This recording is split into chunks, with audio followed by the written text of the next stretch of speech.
There we go. Okay. I think it is working. Thank goodness. Okay.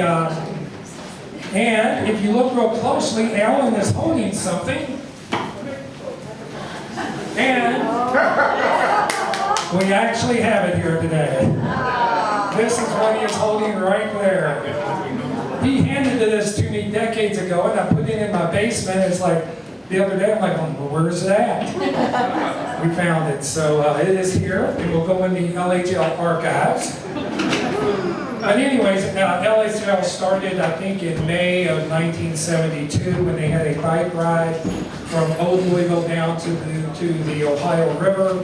And we've been successful ever since. Here's a nice article that summarized Allan's activities in the Courier Journal back in 1983. Some images of him there. And then one day I was out raking my leaves in my front yard, and this showed up. And so I got to talk to him briefly there when he was out front of my house. So Allan, and along with Clyde, have contributed to this organization. They started it, like I say, back in May of 1972, over 53 years ago. And here's what we've done. We've had over 500 local history programs. Our website is visited 350 times a month. We have 350 people come to our website looking for Louisville history on our website each month. We have 45,000 views on social media. We have 3,000 social media followers. We have over 130 videos on YouTube. We've saved over 20 historic properties. I didn't count them up. Maybe 30 or 40 historic properties that we've saved over the past 30 or so years. But we've done a lot of that. And then we've done dozens of historic markers facilitated. Whenever a historic marker goes up, more than likely whoever is doing that historic marker has contacted the league for assistance in some manner in doing that marker. And so there are now over 300 markers here in Jefferson County, and we've been a part of probably most of those markers over the years. So anyways, the league, since Allan and Clyde started it, on a shoestring budget. Allan always told me they didn't have money for stamps to send out to the membership when they first started. So we've come a long way since then, as you can tell. So we've been very successful. And if you saw the Courier Journal this morning, some of you read it online, some of you get it in print. But Kenny Karen, who's been a board member for many years, a good friend of Allan's, as you can see here, a year ago in this room, Allan was giving Kenny the Founders Award here just a year ago. So that's what that photograph is. And Kenny is around here, and I was going to let Kenny recite. If you've not read his editorial this morning, where are you at, Kenny? Right here. There you are.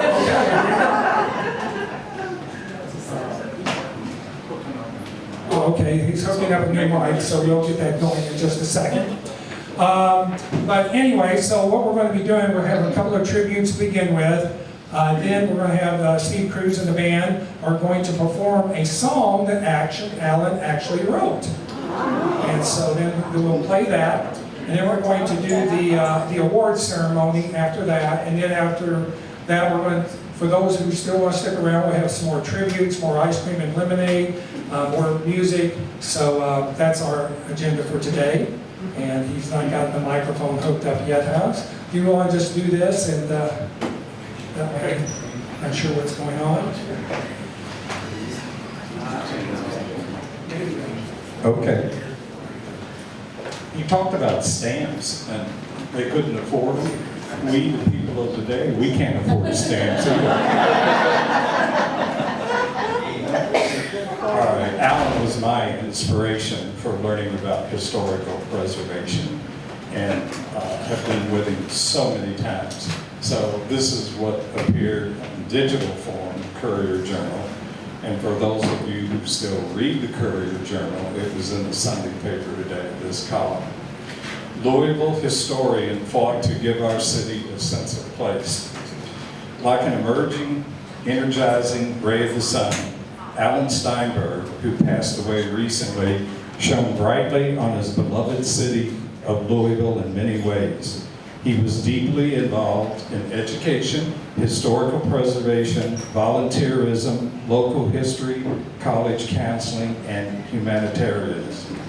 As a former Board of Aldermen member, he advocated tirelessly for saving our cultural heritage and our cityscape during a time when it was not a popular local government goal. His amazing career significantly influenced the city in so many ways, but I find it very difficult to choose the appropriate words to describe his dynamism.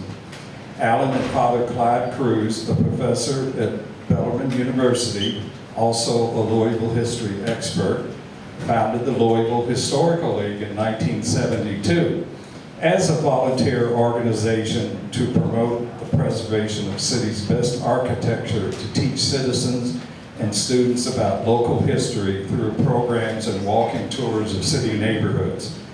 Today, these actions continue as a legacy of Allan. LHL's popular, multifaceted website is a community resource on local history. Its annual preservation awards are presented to local organizations, individuals who contribute in some way to our cultural heritage. In the 1970s, Allan began leading biking and walking tours to many historic neighborhoods, teaching participants the need to preserve our cultural heritage. As an alderman, he led successful campaigns to prevent the demolition of 2 Victorian mansions next to Central Park and to stop the proposed asphalt paving of red brick Peterson Avenue in the Crescent Hill neighborhood. Everybody knows where that is. Let's see if you knew this. We are going to have a quiz at the end of this. In the early 1900s, the fire department and citizens drove up the steep hill to test the quality of their vehicle engines. My dad did that too. Today, you can still drive up that challenging, historic brick road with a few bumps along the way. How many of you knew that you tested your cars in Peterson Brick Hill? Okay. With the help of Courier Journal newspaper articles, he also advocated for the saving of the old male high school on Brook Street from being torn down. To the delight of many of its alumni, it is preserved today as an office of the Salvation Army. Do we have any male high school graduates in here? No. Okay, they're still around. Allan always proclaimed to his audiences that some history does not repeat itself. I don't know that. Unfortunately, many preservation battles were lost in trying to save unique architectural treasures in the downtown area, such as the Vienna Restaurant, the Will Sales Building, the Board of Trade Building, and the Broadway Baptist Church, and many others. They're gone from history. He tried to convince city leaders to preserve the old trolley lines under 4th Street and transfer tourist cable cars there. Those past preservation battles continue today everywhere as valuable historic assets in the city are being raised. Do any of you remember the rail lines, trolley lines on 4th Street? There we go. Okay. See that? I remember the car barn where the trolleys used to. He remembers the car barn where they turned around. Some of Allan's tactics were original, amusing, and engaging. To those of you who know him, that's not surprising. He has sometimes pulled out a slab of asphalt from his briefcase and would ask the audience if they would prefer to see an asphalt parking lot replace some of the classic buildings. That always got attention. He did that at some alderman meetings too. His charismatic, humorous, enthusiastic personality always impressed everyone. Armed with puns, ever-present enthusiasm, and charm, he pleaded the case for preserving our cultural heritage of our pioneering ancestors, saving the best of our neighborhoods, and always being protective of our community places. Once one of the grandest areas in Louisville, the historical West Main Preservation District, is a spectacular example of historic preservation and adaptive reuse of late 1800 buildings, but many of which were in the classic revolutionary cast iron architectural style. This was something that Allan campaigned for a long time for saving, and he would go up and down Main Street with magnets. I'll show you one in just a second. In the early 1970s, this area was dilapidated and decaying and was a prime candidate for demolition. In those days, progress meant tearing down buildings, as happened in many parts of the downtown area and the neighborhood. Today, if you walk past the many museums, whiskey distilleries, restaurants, and businesses housed in splendid renovated buildings, you would be shocked to think it could have all been bulldozed. Allan advocated for saving this preservation district by giving lectures, working with the aldermen and downtown agencies. He also led public tours, pointing out the special decorative designs and noting that Louisville had the second most remaining cast iron architecture in the United States. How many of you knew that? It's an educated crowd. He effectively used magnets to test whether the painted level facades contained some cast iron material as opposed to concrete, masonry, or other materials. Of course, all of this engaged the participants into appreciating the elegant, fanciful buildings. So I copied that from him. This gargoyle, I know you all can't see it, but it's taken from the facade of the Bernheim building downtown. And I've led many tours for students, teachers, conventions, and the Louisville Historical League. We pass these out, and you test them on the buildings, and you'd be surprised, you can't always tell what cast iron is. So this is one of Allan's innovative ideas that lives on. The legacy of Allan is carried on today, not only with the continued educational activities of the Louisville Historical League, but also the diligent effort of neighborhood community organizations and new generations of leaders who understand that citizens, visitors, and tourists appreciate the city that preserves its past and cultural heritage. So it's a debt we all owe to Allan. Thank you. Thank you.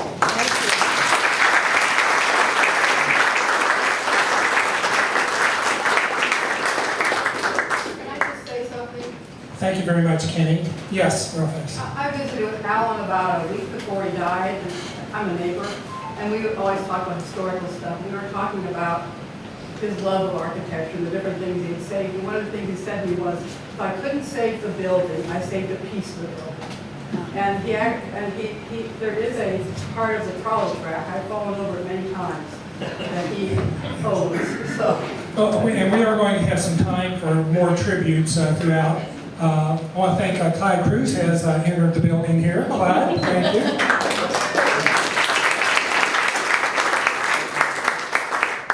And next, we're going to have Allan's niece, Holly, give her eulogy that she presented. Hi. First, I want to say thank you to everyone who's here for Allan and in memory of him. I think that he would be extremely appreciative and also a little bit embarrassed by all the attention knowing him. I'm going to share some stories with you that I shared at his funeral as part of his eulogy, but first I want to make sure that we thank you all from the Historical League for the beautiful flowers that you did send and how many people showed up and did come to his funeral. Secondly, just to share with you that when my uncle asked me to read his eulogy, I had time to work on it and discuss it with him. And so the stories I'm going to tell you today are all approved by him, first of all, a little bit embellished, and he definitely added details that I didn't know. So it's coming from him, and I felt a little embarrassed to say, do you want to know what I'm going to say about you? And he said, I think it's an honor to hear it. So we talked about it a bit. So I want to share with you now a little bit more personal, family favorite stories and just describe a little bit about the accomplishments of his life. So I'm Holly Steinberg Rhines. Here today is my mother, Elaine, Allan's sister-in-law, my sister Tracy, my brother Andrew, We have another sister, Mindy, and of course I'm speaking on behalf of my father, Allan's older brother, Sonny, who, if you often knew Allan for a long time, you knew that they were a pair and came together quite a bit. So I want to talk to you about Allan. That's Allan, A-L-L-A-N, 2 L's, an A and an N, because I never understood as a child why he always felt the need how to spell his name, but while I was typing it up, it auto-corrected to me A-L-L-E-N every time I typed it. So now I got it. He was a very special and unique person, and I want to share stories with you, but I also want to tell you that he had a chosen family between Clyde and Steve and Debbie. They were a part of every holiday, even though we weren't all together. It was always, well, I've got to go to the cruise, and then I'll come to you to celebrate the rest of the holiday. So definitely meaningful chosen family. So as far as my uncle and my father, as kids, there was a time that we were told a story that I'm sure many of you know because of today the love that my uncle had of ice cream. So my father had said to him, hey, I've got this bowl of vanilla ice cream and would you like a lick of it? And Allan eagerly agreed, only to get a mouthful of sour cream. I believe that was about the last time that he ever fully trusted him on ice cream. But other than that, I don't think they really fought very much in their lives. Allan was a proud Louisvillian, born here on Groundhog's Day, February 2nd, 1941, to Hannah Allan Steinberg and Oscar Steinberg. He always proudly bragged that it was Groundhog's Day to anyone that would ask him about the day he was born. The photos that we have of my uncle and father as young boys show an idyllic childhood spent with my grandmother's large extended family. Uncle Allan would explain that his childhood was not usual for a Jewish child in Louisville at the time. Being raised in a single-parent household in the 1940s and 50s was rare. On weekends, when his mother had to work, he often spent time with his cousins, and their father, our Uncle Max, stood in as a de facto father when Allan needed a male presence to attend father and son events. He often shared that this experience was formative in his personal commitment of helping others in need. One of Allan's favorite stories he often retold was of a third-grade classmate at Englehart Elementary School who regularly showed up to school with no lunch. After telling our grandmother about this, he then started taking 2 lunches to school every day, one for each of them. Caring and sharing is a sentiment that he repeated often and just told us the story again right before he passed away. It's just one of his many unique qualities that were a stepping stone to his lifelong commitment to civil service, community awareness, and political engagement. Allan lived in Old Louisville for most of his young adult life, first in an apartment house at Brook and Caldwell, hence his love of the male high school, and then moving a few blocks away to South First Street. He graduated from Yale High School in 1959, where he was always proud to share that he was the editor of the Brook and Breck school newspaper, and rightfully so, because under his tutelage, they won a medalist prize at the 35th annual Columbia University contest for student newspapers. During high school, Allan formed a close connection with Mansur Tidings and the Lincoln Foundation. And Allan recalled that he was strongly influenced by Mansur Tidings' quiet, Quaker approach to thoughtful lessons in peaceful protesting and integration. After their collective group would eat a meal at a segregated restaurant, they would then leave a printed card behind on the table that read, "Thank you for the meal, we enjoyed it, we'll be back again when you serve everyone."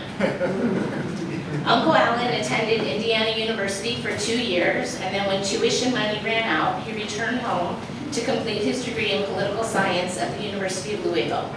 Coincidentally, our mother, Elaine, took classes in political science at U of L and knew him before our father did.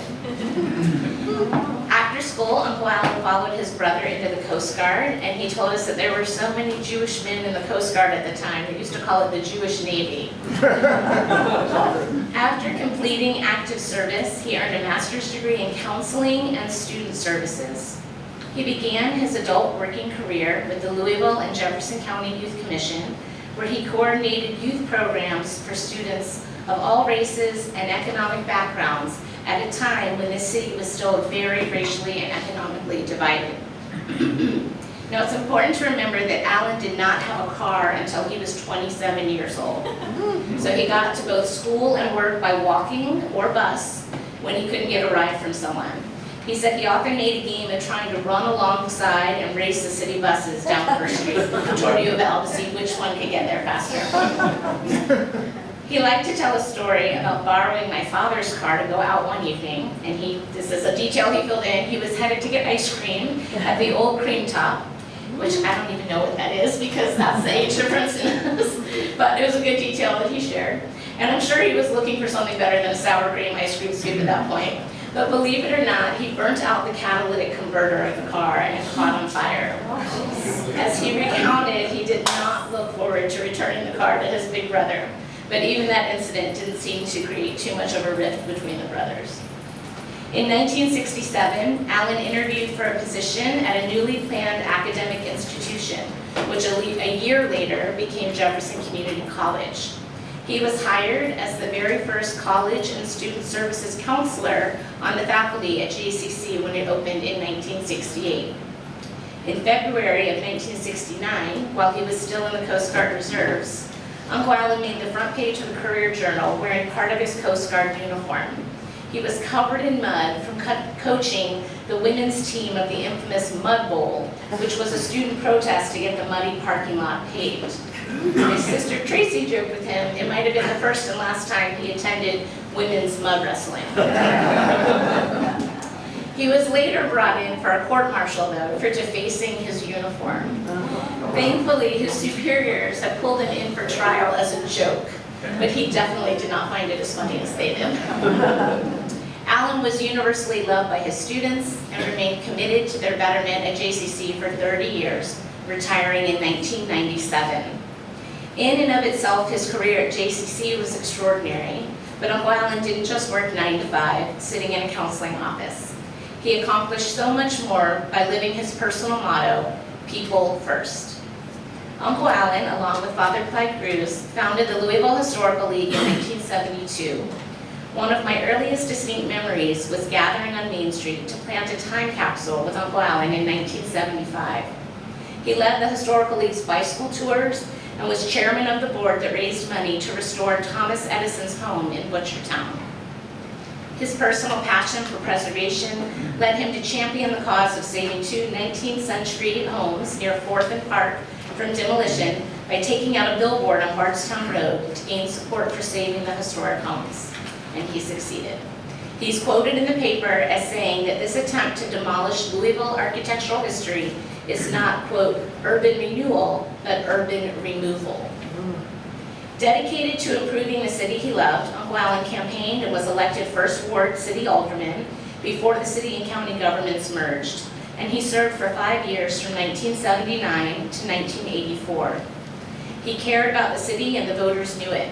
He came in second in the amount of votes received by any candidate on the ballot, only behind Harvey Sloan, the mayor at the time.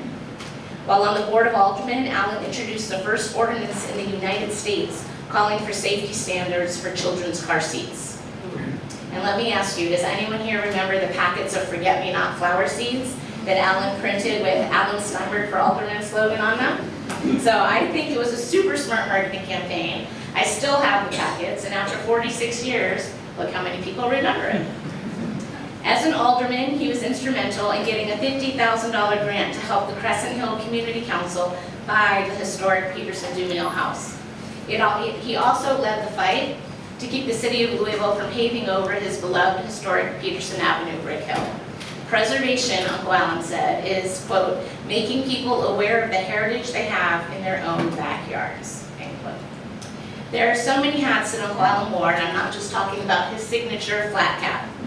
Uncle Allan was president of the Louisville International Culture Club. He was a board member of the Preservation Alliance. He was on the boards of the East End Boys Club, Metro Brothers and Sisters, the Downtown Optimist Club, and Jewish Vocational Services, among others. He was active in the Urban League, on the board of the Farnsley Kaufman House, and he was co-founder of the Corn Island Storytelling Festival.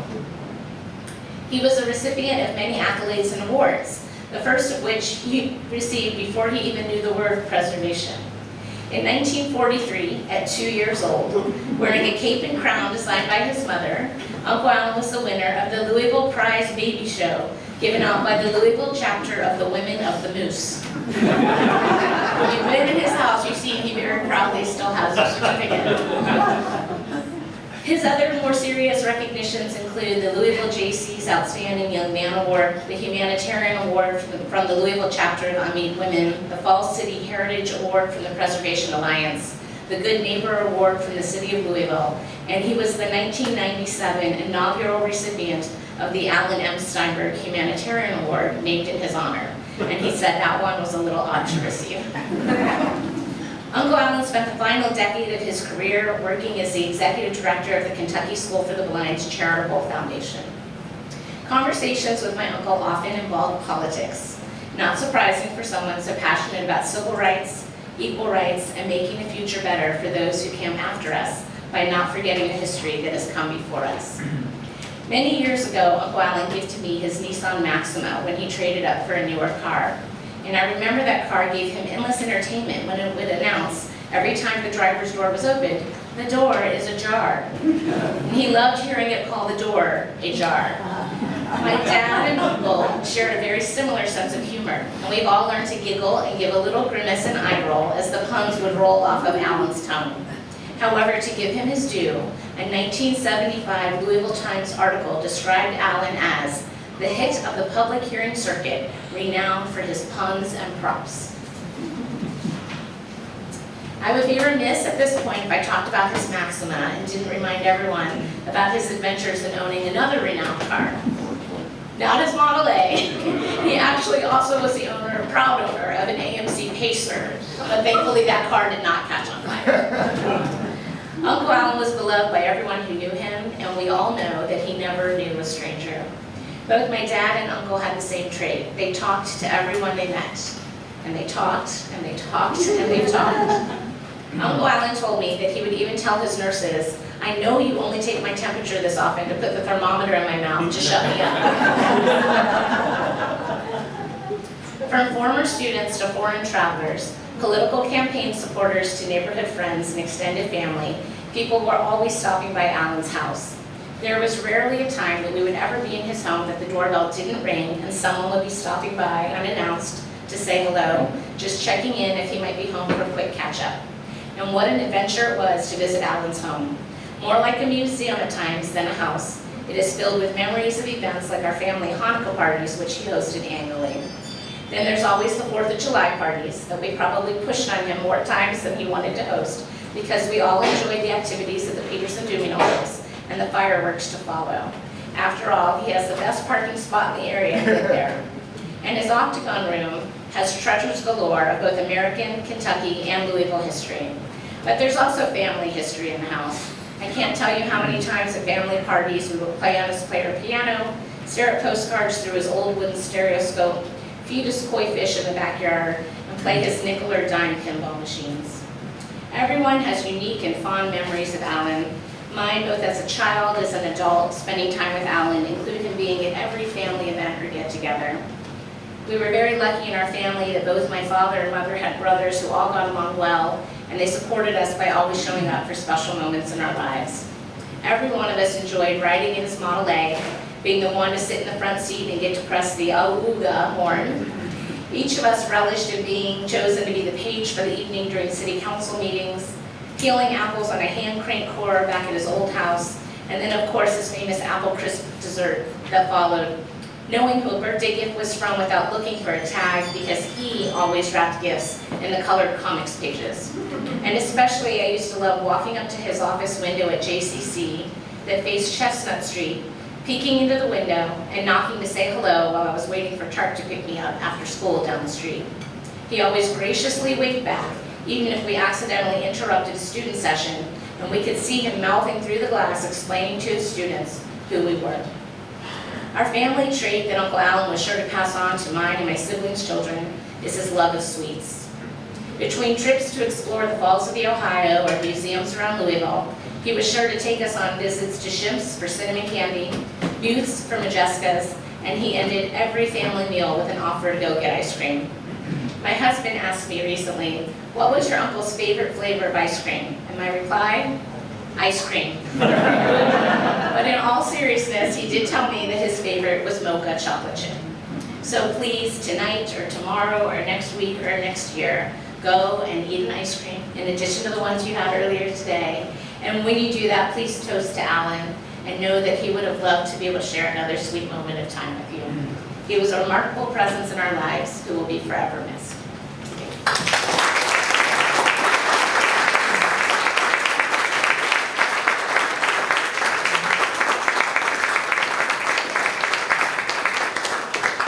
Thank you very much, Holly. Everyone agrees with everything you said there. Okay, is Michelle here of the Kentucky School? Michelle's in the back. She's going to say a few words for the Kentucky School for the Blind Charitable Foundation.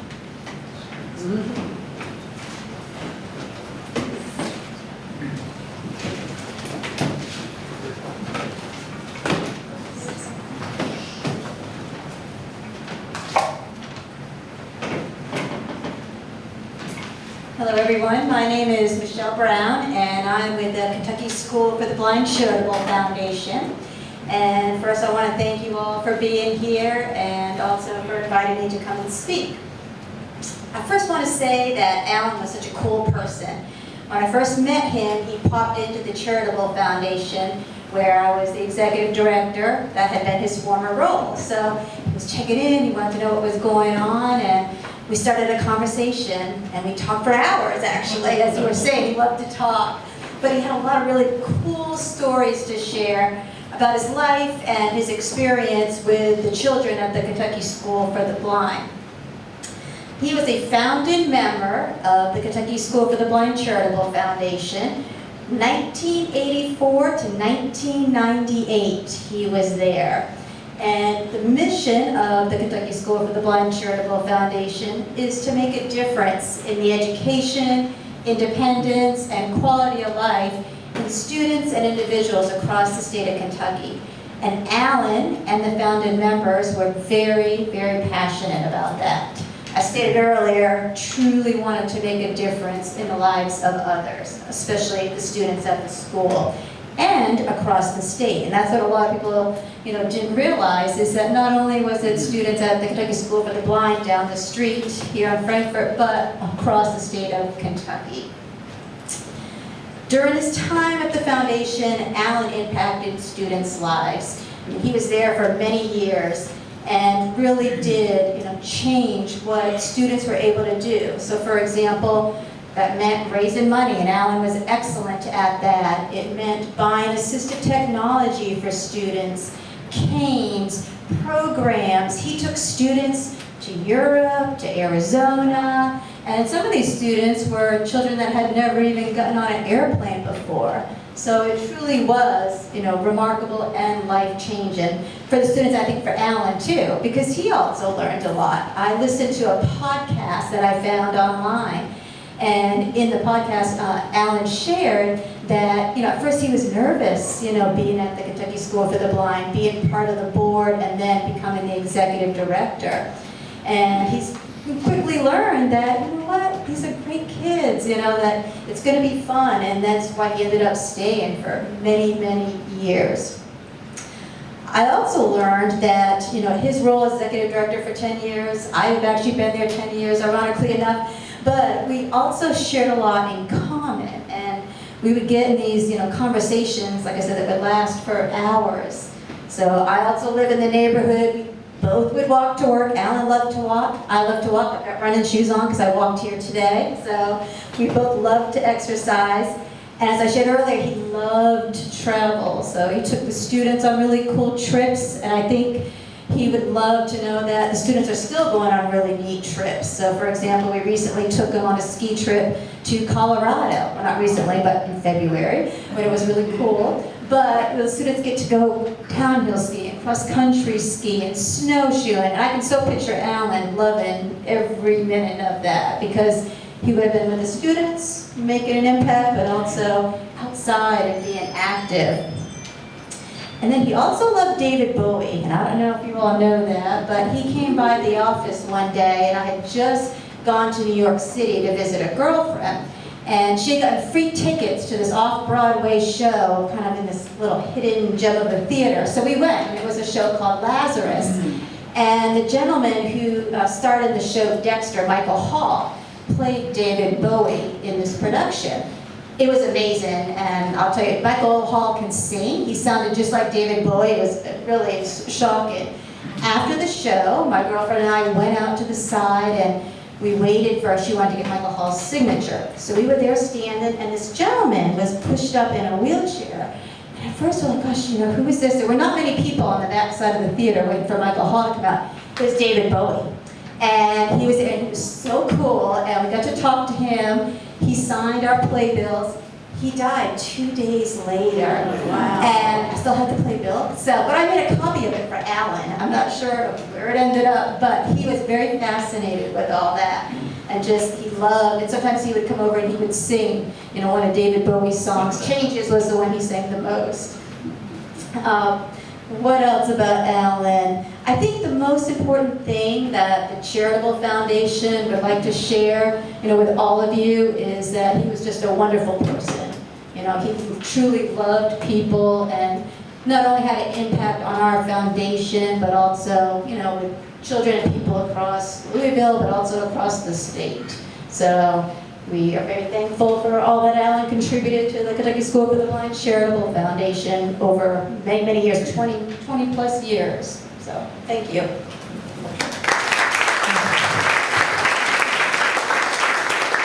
So now, we're going to actually hear from Allan. Steve Cruz has a song that Allan actually wrote, if I understand that correctly. You want to talk a little bit about it, Steve? Sure. Thank you very much. The band has a tribute that we would like to play in Allan's honor. The band being Jenna Mattingly on bass, Evan Price on drums, and LHL VIP himself, Gary Falk, on tenor saxophone. We would like to do this. This is an original composition of Allan Steinberg. Allan composed the music and the lyrics of this piece. Allan was 27 years old when he sang this into a little cassette tape recorder and let a 14-year-old kid listen to it and actually write the score. So this was the score of Allan's song. This is the original. And this was the one that Allan handed to Peter Yarrow of Peter, Paul, and Mary, asking if he would be interested in recording this. Allan had a return stamped envelope, and the song came back without any comment. But all I could think was, imagine the difference in the trajectory of Allan's life. If they had recorded that song, think of all the lives that Allan touched that would not have been touched if that particular path had been followed. But what I would like to do, our band is going to play it. This is our world premiere of Allan's composition. But I did want to use an Allan word, share with you his lyrics, because the lyrics have such a sense of compassion and also of innocence that is just pure Allan. It's just pure heart.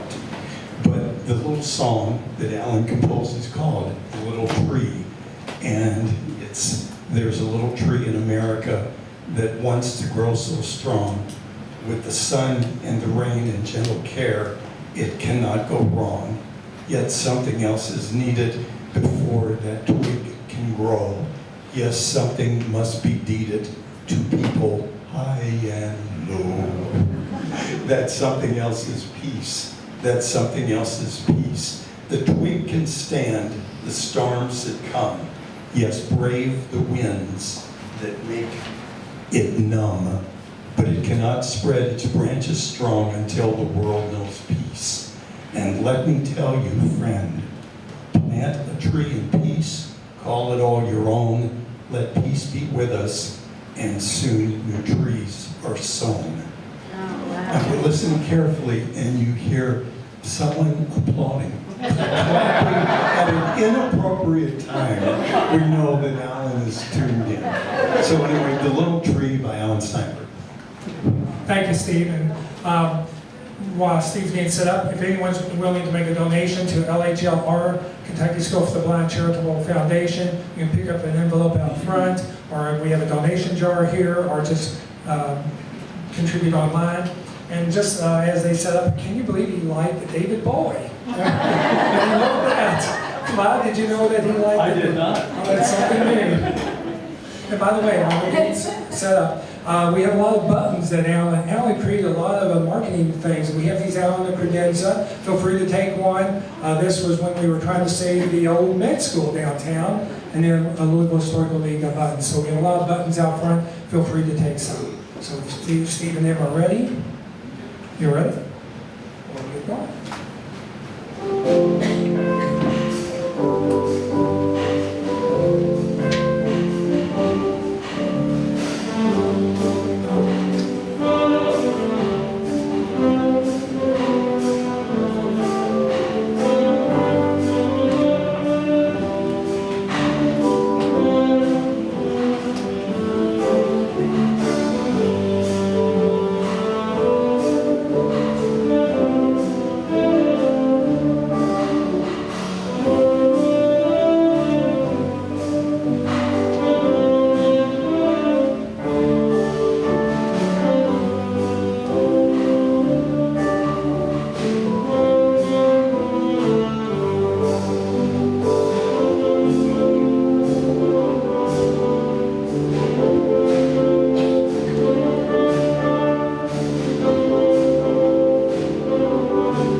Multi-talented, Allan was, very multi-talented. Okay, so we've got two parts of this presentation. Number one was the tributes, then we're doing the award ceremony after this, which Allan and Clyde have been a part of for many years. But I want to allow one more tribute, is Marshawn here, Melissa Marshawn's nephew indicated. Okay, yes. Katie, so if you wanted to say something, I understand you have to depart early, if that's correct. So if you would like to say your tribute, and then we'll get to the award ceremony. Thank you. Wow. I'm looking around and I'm realizing I don't know many of you by face and name, but we clearly have a common friend. I met Allan, if my memory serves me correct, in the summer of 1989 when I was, air quotes, helping my dad build the deck on the back of his house. That deck is still there today. I would be happy to recommend my father to you, he's deceased as well. That deck, I like that it's still there. And You know, my dad as a builder, he used to say, like a lot of people did from his generation, and in that craft, they don't make them like they used to. And he built things slowly and well. I think Allan appreciated that. And Allan was back there talking to us the whole time when we were back there building that deck. And he was just the nicest person to me. He kind of kept me busy so that my dad could actually work. And showed me his historical car and gave me ice cream and showed me around his home. And I really made like a lifelong friend. I have loved koi fish ever since. I have a koi fish tattoo on me. I have still to this day want to build a koi fish pond in my backyard. I haven't done it yet. Every year on the 4th of July, I don't know what started it. I would always go to his house and eat ice cream. And I would go back to the back door, I would knock on the door, he would always let me in, and he would let me in, he would talk, he would give me ice cream, me and my brother, and then we would come over here to the festival. We lived just a few blocks that way. And the car I remember the most of his was a Ford Probe, which I thought was a really fancy sports car, but looking back, I don't think it was. But I just want to say that he was, it's hard to pick a single word to describe a human being, but if I had to pick one for him, it would be friendly. He was an incredibly friendly man, and he was a good friend of our family, and he was such a nice person to me. He was always welcoming me into his home. And, you know, I went over there this last 4th of July and I didn't catch him. And I meant to, you know, I miss him. And I miss him. And I'm just so glad I knew him all those years, though. So thanks for letting me speak. Thank you very much.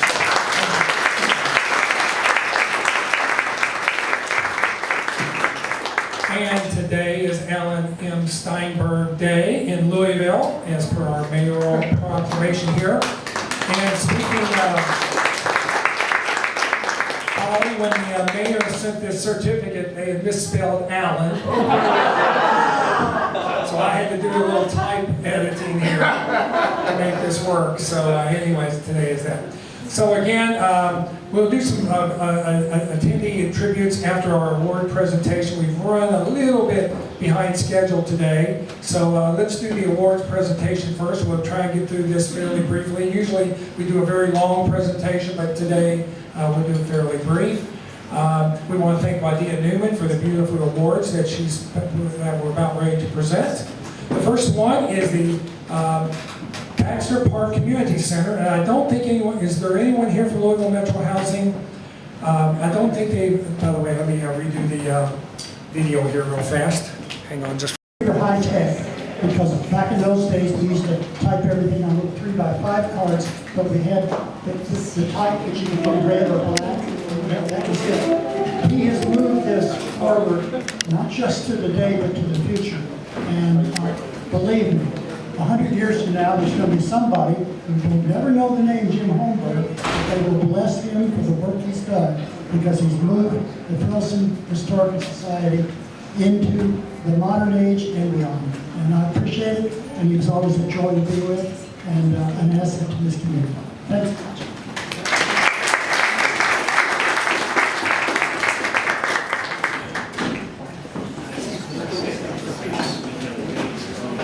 Good deal. Anyone else? So, yeah, real quick. Is it on? Okay. One thing about Allan is, you mentioned that somebody spelled Allan's name wrong, Allan. I ran for school board 3 times, and I wanted him to be my honorary chairperson. He said, I can't do that, I don't have time. I said, you don't do anything. Just tell me you're going to be my chairperson. I'll put it on the dang literature, and that's all you got to do. So, but every time I talked to him, and his spelling had to come up, he had to spell his name for me. Probably 50 times in the last had to spell it. And that's why people spell his name wrong to begin with. And Bill Schutze, Holly Cookbook Store. Raise your hand if you know about Holly Cookbook Store. Oh, yeah. Well, one thing about Holly and Cook. First of all, Holly is Bill Schutze. And he told me his dad, he and I worked at Louisville Historical Society as lawyers together. But anyway, he said his dad had a clothing store or something up in Wisconsin. He said, I can't use Schutze, nobody can spell it. So he uses his grandmother's maiden name or something like that. But one thing about, I mentioned, I don't want to forget, Bill Schutze in Augusta, Georgia called me about 2 hours ago. He always calls me first, once a year in November. Steve, make sure that the school board gets all the trees trimmed and the rake. Well, I'm not having been on the school board for 10 years, but he still calls me. But he wanted me to mention to you all, and was mentioned one time, when we started, when we bought Bill was our chairperson of the committee to buy this house, and Allan did get some money from the school, from the Metro, he was the board of aldermen at that time, to help buy this house. Bill Schutze called me to say that he felt that the Peterson-Duino house was Allan's top thing. And what was mentioned is, one of the 2,500 committees he was on, he and Lee Pennington started the Corn Island Storytelling Festival. And guess where the first meeting, the first event? Right outside the doors here. And guess how many people showed up? 19 people. 19 people.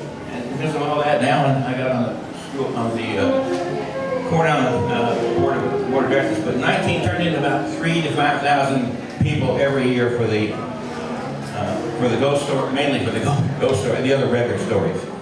So one other, I mentioned Schutze and Bill Schutze and Graham Cook. One thing that all four of us, me, Allan, Bill Schutze, and Graham Cook had in common, we all liked White Castles. We did. And matter of fact, when they closed the old White Castle, they closed 20-something years ago. Allan and I were there. We got a button. They closed it that night, midnight. Allan and I got a button. We got all this kind of stuff. And then when the new one was opened up, maybe 10 years, Allan and I were there the night at the White Castle. So Peterson-Duino house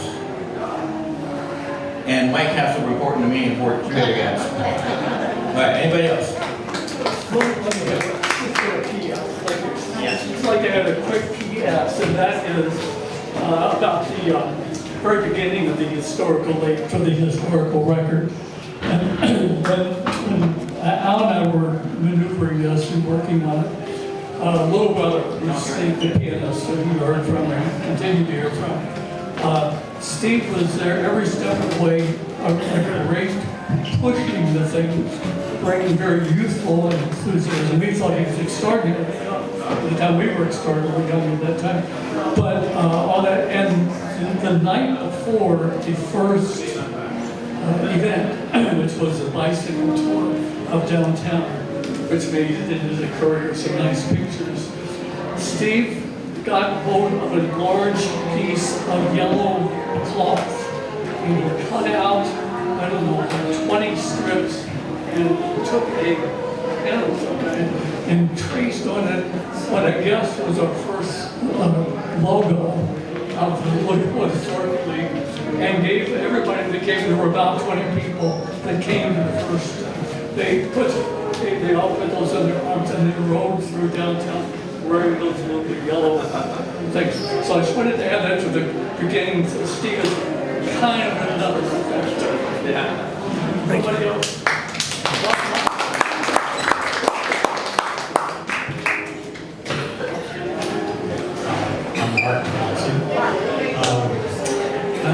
I actually experienced almost everything that you all have said tonight. I was at the homes in Louisville. I met Allan at Dartmouth University when he was giving a speech there one day. And he said, hey, why don't you come down there? We're trying to preserve these homes. So I went down there, protested with him. I think it was my first protest of anything. But saying that, and really kind of started another movement. I did bicycle tours with him, served on the board of the Louisville Historical League for 20 years or so. And he really introduced me to Louisville, introduced my family to Louisville, many friends, lots of great experiences over the years. And, you know, I'm surprised that nobody's mentioned too many of his puns, but as you might imagine, he presided over a lot of different meetings. So meetings at the Louisville Historical League, all these organizations that Holly mentioned, the Board of Aldermen, et cetera, et cetera. He had this one pun that he would say, and I'll tilt this to Melissa. When he would call for a vote, he would say, the ayes have it over the nose. One of his little puns. So, thank you all for being here. Is there anybody else who would like to share some different comments? Oh, and by the way, where the trolley turned around downtown, that is where the Hyatt Hotel is right now. And some of you know I used to take lots of photographs. And one of my favorite photographs is of a trolley cart that was in that space before the hotel was built. And for me, that piece of photography is a piece of art that I did. I still have it at home. It's on display. And but just one of those little experiences along many different paths that Allan and I received. Return to Ritual Melody. Actually, I served on many boards and parks and different people. Other than the West Street. Speak up a little bit louder. Yeah. I was saying, my mother lived on the same street I lived on. I used to see them come visit. I served on the we mentioned that back in the day there was no money. When we got involved in the Will Sales fight and we were trying to stop the demolition, I became a life member on the Louisville Historical League. So we had some money to pay for some of the expenses. We had no money, but we had volunteers and we had determination. With Allan, it's interesting, he mentioned Model A. In 1969, I bought a Model A. And Allan really liked Model A, the car. So he asked me, he says, can you help me find one? So I made a referral for him, and he bought one. I never did see the car. I was always wondering if he got it running. Apparently, he got it running. I still have my Model A, and I haven't in a while. I live now, I restored it. I met my wife, and it's all a family thing. But, so yeah, Allan, we did crazy things together. So in the beginning, they did the bus and the bikes, and the bike tours went all over the place. Very popular.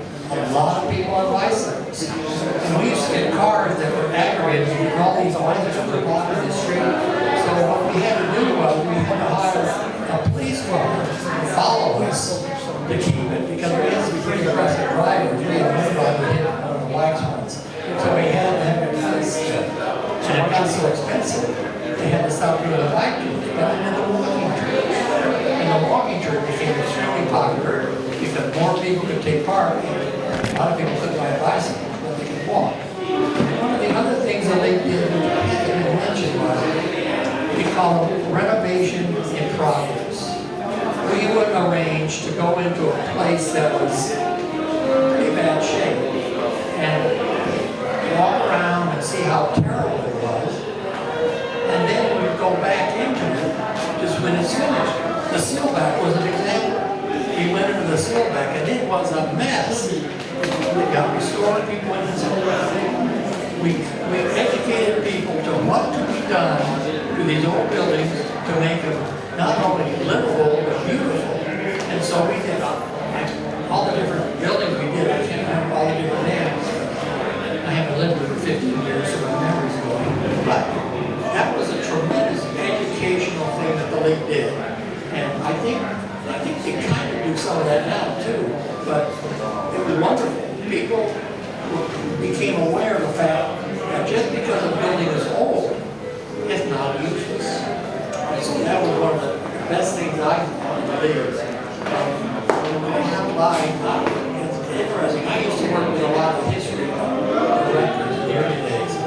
I never made the founders meeting because I was selling real estate. I had to sit in a house on Sunday afternoon. But I did find the original list of 13 members of the newspaper, and I was on it. So I don't even know what happened to that list. Anyway, it was, the league had been a wonderful thing for my life. Of course, I don't live in Louisville anymore. I live in Hawaii. My family, that's why we are now visiting them. Hopefully my grandson will go either to Louisville or Melbourne. So we're doing tours tomorrow. But, I love Louisville. I live in another place now. You have it in your heart, you never lose it.